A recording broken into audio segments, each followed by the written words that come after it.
அதனால இந்த விஜய் அப்படின்றவர் வந்துட்டு ஒரு மார்க் ஆஃப் இன்ஸ்டேபிலிட்டி, நிலைத்தன்மையற்ற ஒரு நிலைக்கு கொண்டு போயிடுவார் தமிழ்நாட்டை. பொறுத்திருக்கு பாருங்க. அப்படி ஒரு அச்சம் உங்களுக்கு இருக்கு? இல்ல, அச்சம்லாம் இல்ல, அப்படிதான் ஆகும். நம்ம அச்சப்படுறதுனால ஒண்ணும் இல்லை.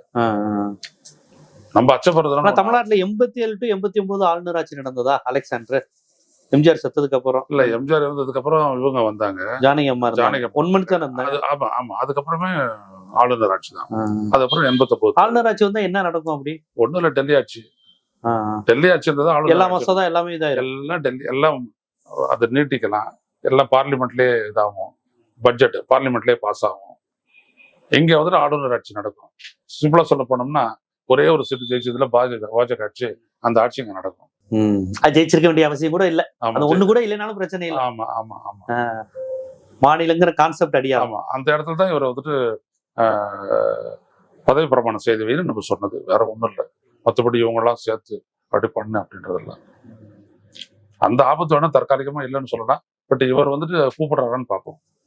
சரி, இப்ப சிவி சண்முகத்தினுடைய 35 எம்எல்ஏக்களோட ரோல் என்ன தமிழ்நாட்டுல? ஒட்டுறது, விஜய்கிட்ட ஒட்டுறது.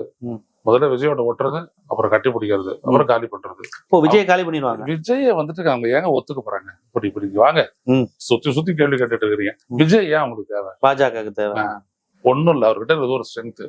அந்த ஸ்ட்ரென்த்தை கபலீகரம் பண்ணணும். அதுக்கு முதல் வேலை என்னது? விஜய் கபலீகரம் பண்ணணும். விஜய் கபலீகரம் பண்ணணும்னா விஜய் மேல இருக்கக்கூடிய கேஸ், கரூர் சிபிஐ கேஸ் எல்லாம் இதாகும், எல்லாம் பண்ணுவாங்க. இது வரைக்கும் வந்து சார்ஜ் ஷீட்டே போடல, இது வரைக்கும் போடல, இதுக்கு மேல போடுவாங்க. அது உண்டு. இனிமே அது டிபெண்ட்ஸ் அவருடைய செயல்பாடை பொறுத்து, விஜயோட செயல்பாடு. அந்த படம் வெளியாவதை கூடிய விரைவில் எதிர்பார்க்க. ஜனநாயக ரிலீஸ் ஆகும். இல்ல, இந்த படம் கரூர் படம் சிபிஐ வெளியிடுற படம், சிசிடிவி காட்சி எல்லாம் வெளியாகும். அது அவ்வளவுதான், அது குப்பைக்கு போயிடுச்சு ஜனநாயகம். அதுக்கப்புறம் ஒண்ணும் கிடையாது.